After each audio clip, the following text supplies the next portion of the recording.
So 15 Okay. Hey Georgia, how are you feeling today? seconds. I'm okay. You okay? Yeah. Alrighty. Did you find a car park alright? Yeah, I got a real good one coming in. Oh, awesome, Yeah. awesome. Well, this is our first session, so I Yeah. just thought I would just quickly run you by a thing called confidentiality. I'm not sure if you're aware of it. No. Alright, well, confidentiality, it's pretty much just stating that whatever we talk about here today, it's just going to be between you and I. Mm-hmm. This is all except for if my notes get subpoenaed for a court case, which is very unlikely, and I'd make sure you're very aware of the process that's occurring. If I needed to refer back to your mental health team, so this is somebody like your GP, Yeah. or if I thought you were going to seriously harm yourself or somebody else, I might need to say something or speak to my supervisor. Is that okay? Yeah, that's And you understand all of that? yeah. Alright, awesome. Well, let's get back to you. So, what are you doing? Are you at university or what's happening? Yeah, I've just started uni. Yeah. I'm living by myself at the moment. Yeah, okay. Yeah, this is my first time ever at counselling, so Oh, well, that's very brave of you. thank you. Yeah, Yeah. I was a bit nervous to come, but I think I needed to. Wow. Well, Yeah. this is a really big step for you then. Yeah, it is. Alright, so do you want to tell me a little bit more about your decision to come? Yeah, I've just noticed a few changes, I guess, in my behaviour. Okay. I've had obviously a big change moving to uni and living by Yeah. myself, but I've just noticed that I'm just finding it a bit hard to kind of adjust, and Yeah. I'm sacrificing other things in my life, I guess. Okay. Like it's new and it's overwhelming. Yeah. I'm feeling pretty anxious about it. Feel there's just a lot of new people, and it's a bit overwhelming. Yeah. And I don't really have a close group of friends. It makes me feel a bit insecure. Insecure, okay. Yeah.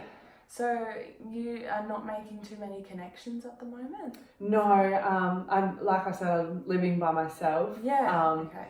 And at uni, you're just a kid in the lecture hall. There's 100 other kids, and you just go I feel like I just go to class and go home. I don't really stick around. Okay.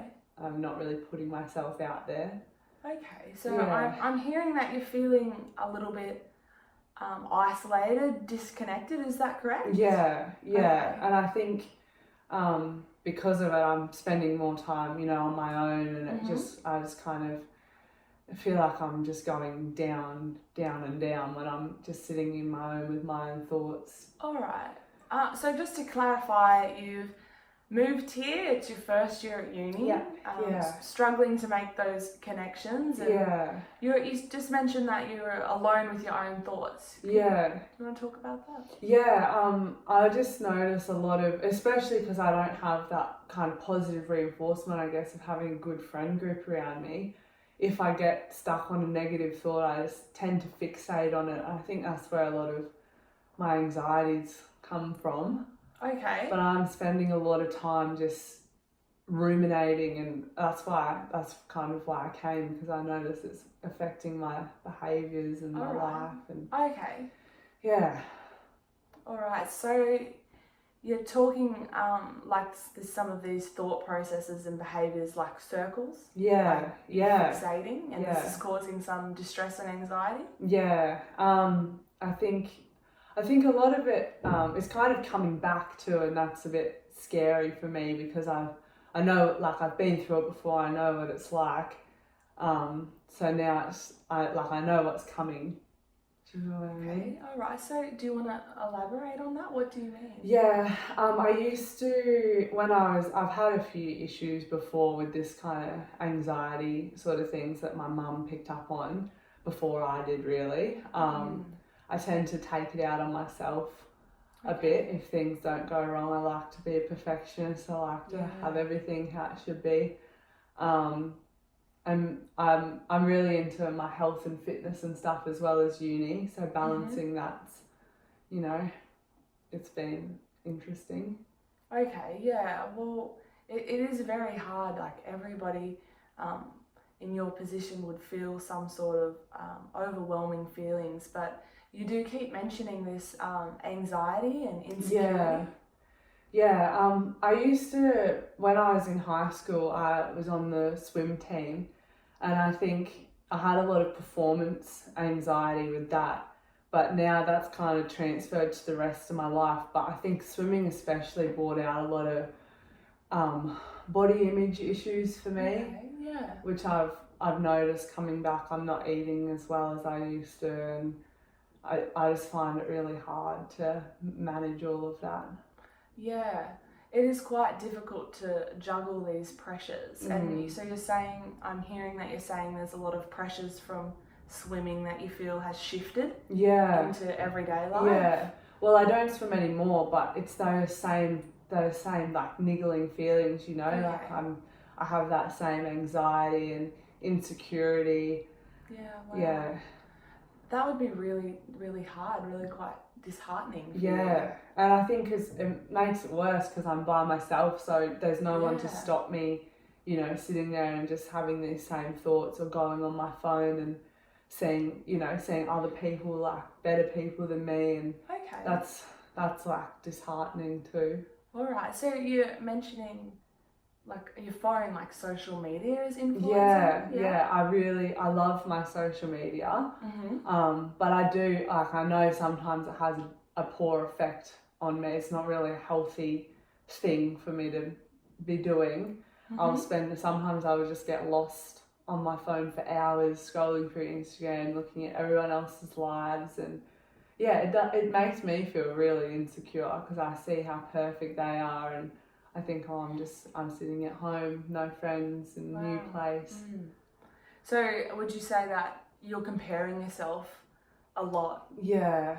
And would you say that this comparison with social media, the isolation and these preconceived ideas about yourself from swimming, are they all sort of working together? Is that right? Yeah, it's just like one on top of the other. They just keep building and building like a snowball effect, I guess you could say. Yeah. Okay. And I'm just waiting for it to all come crashing down because It's like a very heavy weight on your shoulders. Yeah. Okay. And I think because I'm so anxious and there's all these different things contributing to it, everything I do now is like I just notice myself, like I can't post a photo on social media without editing it and checking if it's the right one and asking my friends from home, like, oh, should I post this or shouldn't I?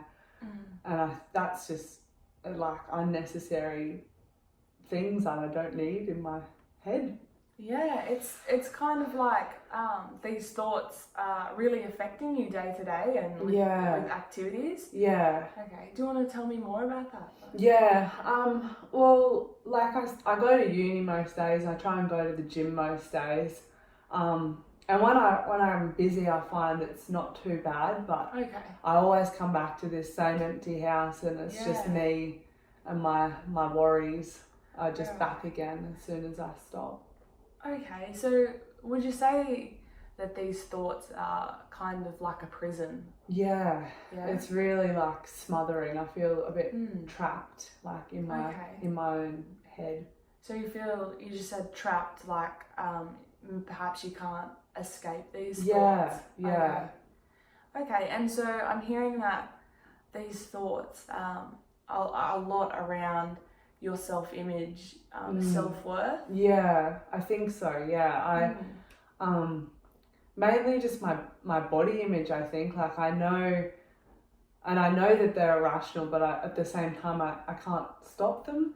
No. It's like I'm stuck in a spiral of these. A spiral. Thoughts. Okay. Yeah. Well, I'm so glad that you've came today to talk about these things. Yeah, I'm really glad I came too. Oh, that's great. Well, I am hearing a lot about social media and the swimming and these things that are really going on in your life, but what would an ideal world look for you? What would your life be like without these pressing issues? I think for me, if I could just do my day-to-day activities without, walking to uni and think, oh, like who's looking at me? Do I look okay? Is there something wrong? do you know, like if I could just go and do my everyday life without always being worried or stressed about something going wrong, or, you know, me not looking the right way, Okay. that would be ideal for me, to not have that constant anxiety. So in an ideal world, I'm hearing that you wouldn't have this negative voice inside your head. Yeah. Wow. Yeah. That would be really hard, and I'm sure any girl or boy in your position would find these like thoughts quite confronting and feel quite imprisoned in their own mind. Yeah. I think if I could get away from that, if I didn't, you know, if I didn't have these worries and the body dissatisfaction, insecurity, in an ideal world, I think I'd be a lot more confident, and it probably would be easier for me to make friends, you know, and it all just one after the other would come together. Alright, well, sorry, excuse okay. me. I am hearing that you've had these issues for a little while. Yeah. And in an ideal world, you're full of confidence and happiness and being able to make these friendships, because you feel like you may be lacking some connections here. Here definitely. I feel like at home, I feel like I skimmed the surface a bit of these kind of issues, but I never really got lost in them like I am now. Okay. Because I had my family, I had my friends, and I did, even though it caused me a bit of stress, I had the swim team, you know, I had people looking out for me. So I guess at home, you had a sense of connection. Yeah, definitely. I had those people I could turn to when I needed them, and even the regulation to come home and mum and dad would cook dinner. There wasn't if I'm not feeling well about myself, sometimes I'll just skip meals or, you know, but at home there was never that. There was always food on the table, and mum would say, you know, put your phone down now. But I don't have that regulation anymore. So you had guidance and connection at home. Yeah, and like a good routine, I think, as well, which helped. Yeah, well, these kind of issues, they seem to be coming up now that you've had these drastic changes in your life. Yeah, definitely. And they are big changes. Yeah. And you should never feel like you're like being irrational. These are issues that you should come and talk to me about. So I'm really glad that you have. So what I am hearing though is that perhaps these issues are arising from that lack of connection. So tell me a little bit more about what you've been doing at uni. Yeah. I think at the start I did try, but I kind of gave up pretty quickly. You know, it seemed like everyone already had their groups and everyone else had friends. Like I feel a bit like I'm the only one that's there on my own. Oh, okay. Yeah. Like I went to all the orientation stuff and I did meet a few people there, but it's so big that I just don't see them. And yeah, so you kind of feel marginalised. Is that how you'd word it? Yeah, I feel just like on my own, I guess. Like I feel like marginalised, I suppose, in that I feel I'm the only one with these issues. I know I'm probably not, but it just feels like that. Yeah, when you don't have people around, I guess these issues become quite a big thing when you have to deal with them on your own. Yeah. Yeah, and you were saying earlier that these issues weren't so pressing when you were at home. Yeah. You had the family and friends. So what's your relationship with them like now? We're still really close. I'm in contact with most of them. But you know, it's not the same. They're hundreds of kilometres away, and it's good to see their face, but they can't come to uni with me, and they can't be there all the time. They still have their own lives at home, and I have my new one here. Okay, it's not the same, that human contact, connection. Yeah, we're right? still a bit separated. Like there's that the distance, and we're still very close. You know, like emotionally, we're in contact, but it's just not the same as them physically being here. Yeah, and that lack of, I guess, day-to-day human connection. Yeah, contact. Contact, all right. So that contact, sense of community. Yeah. I came from a really small town as well, so we did have that you know all your neighbours, and you can't go to Woolies without seeing 20 people, and everyone knows each other. And now here it's just me and just me, and I don't know anyone really. Yeah. Wow. So it's quite difficult to deal with, isn't it? It's quite it's quite overwhelming. And so I'm hearing that this isolation is really provoking these feelings of anxiety and it is. Self-image. I think that's my way of coping is, I just try and I get really a bit, I suppose you could say, obsessed with myself and what I'm doing, and I'll go to the gym too much and not eat enough and work, like I'm working really hard at uni to kind of, compensate for it almost. Wow. Yeah, compensate. So you feel like you're overworking yourself. Yeah, I think I'm trying to like make up for something. I'm trying to make up for those people I'm missing in my life. Okay, so you feel like you're doing these behaviours and having these thoughts to try and fill those connections that you're not having here? Yeah, I think so. But I also, there's a part of me that like, I feel like I need to prove myself to everyone back home. I don't want to tell them like, oh yeah, I made this big decision to move and I've failed at it. I don't have any friends and I'm not doing well. I don't want to say that to them. Like, it's all right. So you're feeling like you need to be this great person. Yeah, exactly. You're putting these expectations on yourself, and you don't have the support system that you need here. Yeah. All right. Well, I'm really hearing that you're having some serious distress. With your lack of connection and need to prove yourself, and just these daily anxious thoughts and insecurities. I think I'm just insecure is the best way to describe it, I guess. I just feel like I need to be perfect and I can't, and so then that is obviously a big source of worry and stress. And these thoughts become quite destructive for your body image and self-worth. It's very overwhelming. I feel like I can't combat the negative thoughts I have. There's nothing I can do about them. They're just always there. And I'm hearing that this is a very tough time for you, and that's why I'm so glad that you've come in today. But I am becoming aware of the time. Okay. But I'd just like to go over, so I guess the reason that you wanted to come to me today and is to sort of talk about these new stresses on you and how they're sort of manifesting into these anxieties and insecurities about yourself. Yeah, definitely. And I guess also the missing connections in your life. All right, so I would love for you to come back again, and maybe we could have a goal to set up about what you'd like to go over in further sessions. I think I'd like to go into it a bit deeper, maybe. Okay.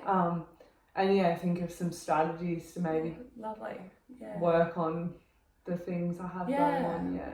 All right, in future sessions with more time, perhaps we could go into these emotions further and talk about some strategies together, and really look into some of the connections that you could be making and things like that. I think that would be good. Well, that's really great. Well, I'm so glad that you came in, and this was a really big step. So well done.